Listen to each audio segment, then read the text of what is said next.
네, 이어서 강의하겠습니다. 버클리 마돈나로 풀어본다면 이렇게 할 수가 있습니다. 이니셜 밸류에다가 노스르 K, VD에 대한 초기값을 선언해 주고요. 모델은 식을 풀어서 쓸 수도 있고요. 또 디퍼런셜 이퀘이션으로 해줄 수도 있습니다. 저는 두 가지 다 해봤는데 값은 결과는 같죠. 여기에 플라팅 되는 것들은 요 식을 써준 것이고 파라메터 윈도우에 나오는 것들은 여기에 이니셜 밸류에 써져 있는 것들이 나옵니다. 별 문제 없이 여러분들이 잘 수행하셨을 것으로 봅니다. 다음 설명으로 이동하기 전에 클리어런스 얘기를 잠깐 더 해보겠습니다. 이 부분에서 우리가 클리어런스 부분에 대해서 조금 더 설명을 한번 해보겠습니다. 클리어런스는 얼마일까요? 클리어런스는 앞에서 제가 설명드릴 때 K, Elimination Rate Constant 곱하기 Volume Distribution, VD를 곱한 것이라고 했죠. 그리고 우리가 이미 계산한 것에 의하면 간단하게 나올 수가 있습니다. K와 VD를 곱하면 0.87 정도가 되겠죠. K와 VD를 곱하면 0.87 정도가 됩니다. 클리어런스는요. 이따 다시 한번 더 설명을 좀 자세하게 드리겠지만 모델 인디펜던트하게 노스를 AUC로 나눠준 그런 결과입니다. 여기서의 AUC는 혈중 농도에 대한 부분이고 0부터 무한대까지의 해당되는 부분입니다. 제가 개념적으로 클리어런스는 K 곱하기 VD라고 했는데요. 이걸 여기다 대입하게 된다면 이렇게 풀릴 수가 있죠. VD가 1로 넘어가게 돼서 그렇죠?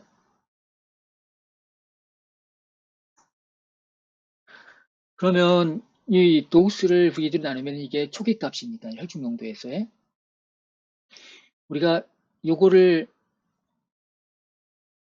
수정하고 AUC를 구하면 K를 우리가 구할 수 있습니다. 또는 노스를 알고 있고 혈중 농도의 AUC를 우리가 구한다면 CL을 추정할 수가 있습니다. 노스는 우리가 알고서 실험을 하는 경우가 많고 AUC는 측정하면 되는 거니까 측정한 것을 인티그레이션, 면적을 우리가 뽑아내면 되는 거니까 CL을 구할 수가 있죠. 이 방법을 여러분들 잘 기억을 해두시고 활용해 주시면 굉장히 편하게 쓸 수가 있습니다. 실제로 어떻게 하는지 한번 보겠습니다. 컴퓨터로 AUC를 구할 수도 있고 또 손으로 구할 수도 있습니다. 약식으로 구할 수 있는 건데요. 이 그림은 앞에서 이미 한번 설명을 드렸습니다. 자, 이 타임 포인트가 0에서 0.5까지, 0.5에서 1까지 이렇게 되어 있는데 각각의 타임 포인트마다 요 나무 막대 그래프 하나씩 그릴 수 있다고 해보겠습니다.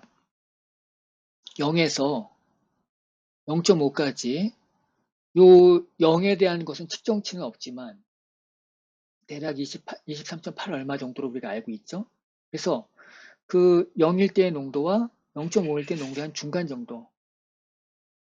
정도를 높이로 생각하고 가로는 시간의 델타 t로 생각해서 이거 곱하기 이거 곱하기 이거 요 20.5는 21.5와 19.4의 평균입니다. 21.5는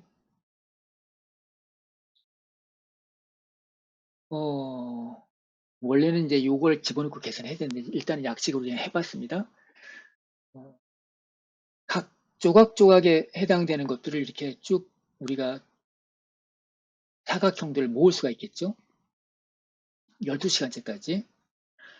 그 다음에 그 조각들을 다 합친다면 12시간째까지는 106.4가 나오고 그 다음에 요 시간대의 농도를 K로 나누게 된다면 그것이 이제 12시간에서 무한대까지의 AUC에 대한 추정치입니다. 40.7이 나옵니다. 합치면 0부터 무한대까지는 147.2가 됩니다. 한번 여러분들 해보세요. 그렇게 해서 우리가 AUC를 구하고 클리어런스를 우리가 K 곱하기 VD로 구할 수도 있는데 노스가 있고 AUC 구한 걸로 우리가 구할 수도 있습니다. 그러면 굉장히 이 값이 조금은 다르게 나오지만 추정될 수 있는 것들을 볼 수가 있죠. 요거는 우리가 약식으로 구한 것들이고 요거는 정식으로 구한 거니까 여러분들이 잘 보시고 잘 활용하시면 되겠습니다. 노스로 구할 수 있는 방법, 노스와 클리어런스 또는 초기 농도와 K를 구할 수 있는 방법 두 개는 사실 본질적으로 같은 거니까 우리가 클리어런스를 잘 활용하는 방법에 대해서도 나중에 한번 다시 공부할 기회가 있습니다. 연습을 많이 해보면 좋은데요. 한 번 더 해보겠습니다. 여기에 있는 수치를 이용해서 엑셀로 한번 먼저 K, V, 그 다음에 halftime, 클리어런스 한번 구해보시고요. 그 다음에 버클리 마돈나로 재현해 보시기 바랍니다. 잠깐 동영상을 멈추고 해보신 다음에 맞춰보시기 바랍니다.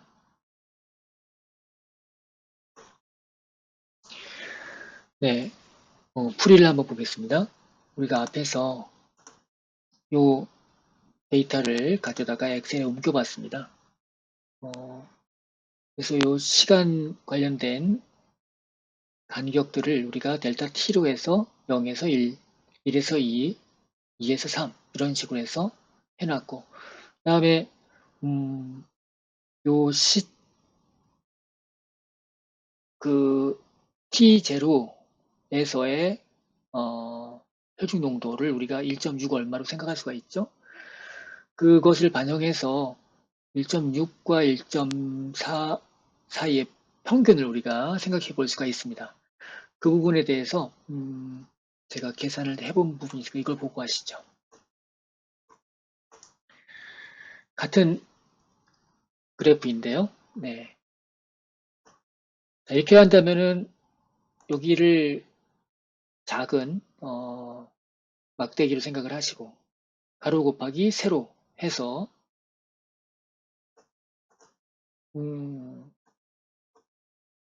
요 조각에 해당되는 막대기를 생각할 수 있습니다. 그런 식으로 해서 여기서 여기까지 하나의 조각을 생각할 수 있고 이 농도의 평균을 생각하신다면 그런 작은 막대 평균들이 그 안에 형성된 것들을 우리가 볼 수가 있습니다. 물론 이 에리어 언더 커브를 계산하기에 오차가 있을 수는 있지만 이렇게 약식으로 AUC를 구한다면 그런 조각 그 막대를 면적을 모아서 0부터 12까지 모을 수가 있고 마지막부터 무한대까지는 마지막의 농도를 K로 나눠주게 된다면 구할 수가 있습니다. 그래서 여기서부터 여기까지의 합이 곧 AUC 0에서 12까지 있고요. 그리고 12부터 무한대까지는 아까와 같이 해서 0.8이 나옵니다. 그걸 합치면 0부터 무한대까지 되고 이렇게 조각조각 내서 합산하는 방식을 트래퍼조이달 방법이라고 합니다. 8.5 정도 나오죠. 이 식으로부터 우리가 K가 0.195가인 것을 알 수 있고 ln2를 K로 나눠서 3.55를 얻을 수 있습니다. 그 다음에 C0가 1.6357 정도 되니까 이 노스와 C0를 이용해서 V를 구할 수가 있습니다. 그 다음에 트래파조이달 방법으로 구한 것이 AUC인데 우리가 정확하게 구하려고 한다면 이렇게 원 컴파트먼트 모델에서는 C0를 K로 나눈 것이 훨씬 정확합니다. 클리어런스를 구하려고 한다면 K 곱하기 V를 하면 되는데 그게 11.922 정도 되는데 노스를 AUC로 나눠서 이렇게 하면은 정확하게 같은 숫자가 나옵니다. 이게 훨씬 더 정확한 수치임을 말씀드리고 싶습니다. 클리어런스 이렇게 구하는 것입니다. 이것을 버클리 마돈나에서 구하는 방법으로 다시 한번 보겠습니다. 버클리 마돈나에서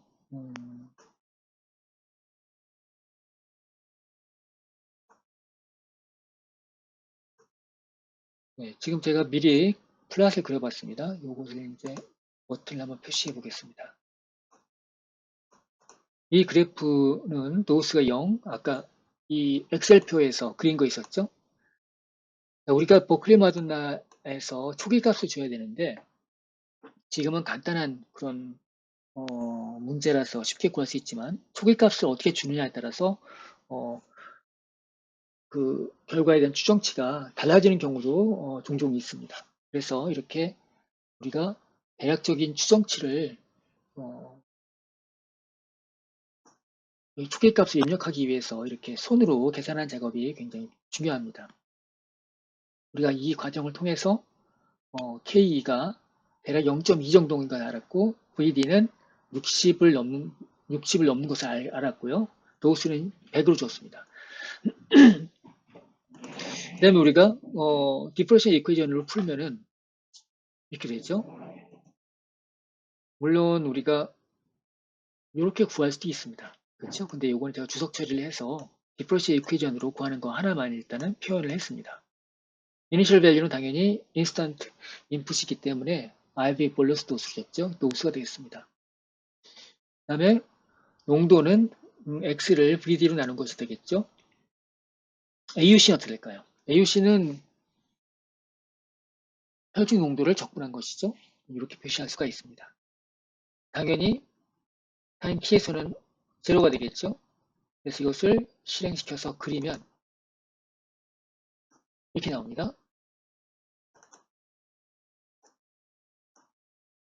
떨어지겠죠. 우리가 데이터를 불러올 수가 있죠. 모델에서 여기서 불러올 수가 있습니다. 이미 저는 불러왔습니다. 입력한 데이터를 불러와서 여기다가 입히면 좀 어프가 있죠. 어떻게 어프가 있는지 한번 보겠습니다. 약간의 그 오차가 있습니다. 이 부분을 끌어올리려고 하면 어떻게 하면 좋을까요? 로우스는 정해져 있으니까는 우리가 추정한 식이 정확하지 않아서 일 수가 있습니다. 아까 여기서 VD를 61.136으로 했었죠. 그렇게 한번 바꿔볼까요? 그리고 다시 그려보겠습니다. 이런 경우에는 파라메타 윈도우가 떠 있는데 마지막에 실행한 것을 기억하고 있어서 그렇습니다. 그렇다. 네. 그럼 오버레이 하지 않고 다시 그리겠습니다. 네. 노우스는 100으로 했고요. 네. 이렇게 한다면 정확하게 맞았죠. 실제로 우리가 이 일을 이렇게 한다면 아까 60으로 했는데도 뭐 거의 맞을 것 같은데 사실은 그쵸? 네. 거의 비슷하지만 약간 어프가 있었죠. 대략적인 초기값을 주고 컴퓨터로 커브 핏을 하는 것이 훨씬 정확합니다. 이 경우에는 K도 구하고 V도 같이 구해야겠죠. 물론 이 경우는 너무나 간단하기 때문에 써주면 되겠지만 어떤 경우에는 이 범위를 정해준 것이 굉장히 중요합니다. 그래서 이렇게 정해주고 실행시키면 컴퓨터가 최적의 그 K와 V에 대한 수치를 보여주고 있습니다. AUC는 어떨까요? AUC는 일단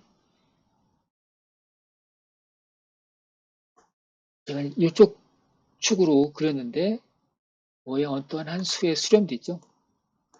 AUC는 8.38 정도 나왔습니다. 손으로 계산한 거랑 상당히 비슷하죠. 네. 이번에 클리어런스 어떻게 구할까요? 여기서 클리어런스를 한 번 더 계산해서 구하게 할 수 있는데 여기 있는 식과 조금 다르게 쓴 것을 한번 불러와 보겠습니다.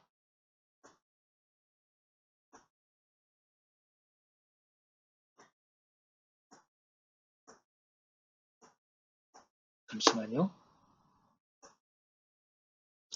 네, 클리어런스로 구한 것을 한번 해봤습니다. 똑같이 해서 여기다 K 곱하기 V 해도 되긴 하지만 이렇게 한번 표시해 봤습니다. 디퍼런셜 이퀘이션을 이렇게 쓸 수도 있습니다.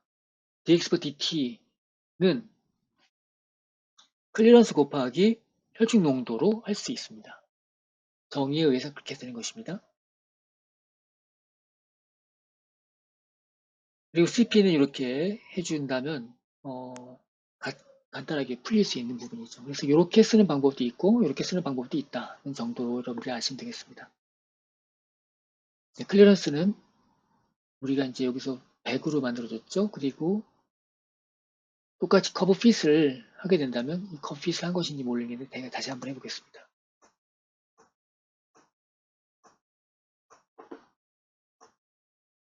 파라미터에서 핏하고 아까 여기서는 K와 V를 동시에 해줬죠. 근데 이 경우에는 클리어런스만 할 수도 있지만 여기 V를 같이 해주지 않으면은 초기값을 고정시킨 상태에서 이걸 추정하기 때문에 K만 왔다 갔다 하게 됩니다. 같이 추정하는 것이 좋겠습니다. 그래서 해주면은 위와 아래가 거의 비슷한 수치가 나왔습니다. 물론 이게 약간 뉴메릭 에러가 발생했는데 CL로 구할 수도 있고요. 그 다음에 K로 구할 수도 있습니다. 어떤 경우든 편한 대로 쓰시면 되겠고요. 약간의 이런 정도의 수치의 오차는 무시할 수 있을 것 같습니다.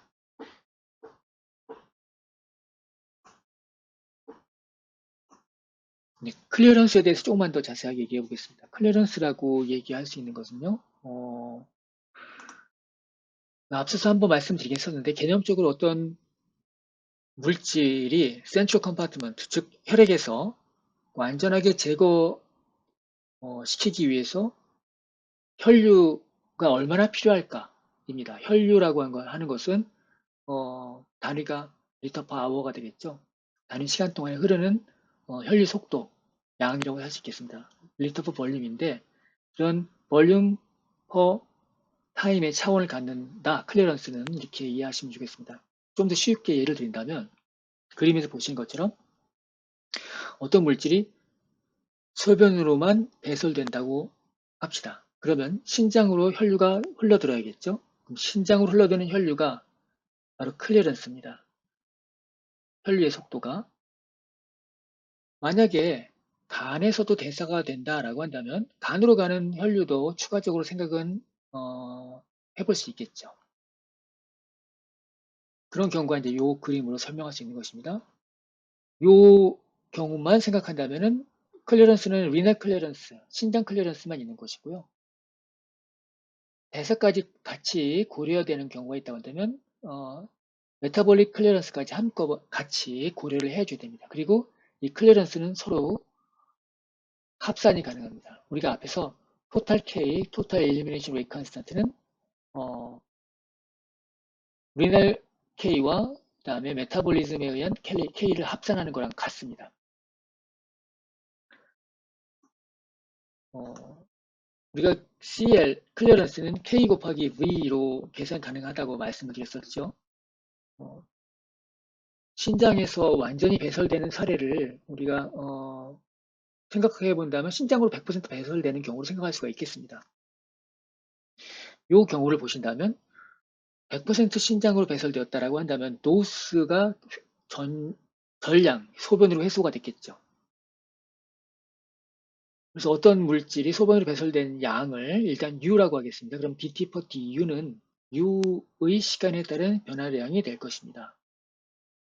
이렇게 볼 때 그 변화량은 elimination rate constant K 곱하기 원래는 CP 곱하기 VD 해서 그 K가 된다고 했었죠. 그 K에 비례하게 되는 것이죠. 잠깐 부가 설명을 한다면 여기 보시는 것처럼 우리가 앞에서 dx per dt를 일반적으로 K, elimination rate constant 마이너스가 되겠죠. 그 혈액에서 빠져나가는 걸 본다면은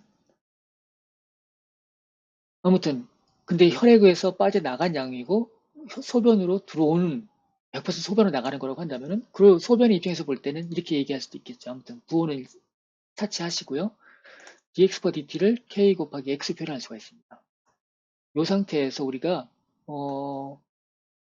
분자 분모에다가 vd를 곱해 줍시다. 그러면 큰 차이가 없겠죠. 그런 상태에서 얘네들을 이동시킨다면 요 위의 식은 그 다음 식으로 생각할 수가 있습니다. 그렇죠? 전혀 변함이 없죠. 계산상으로는. 근데 이 앞부분은 뭐가 되죠? 여기는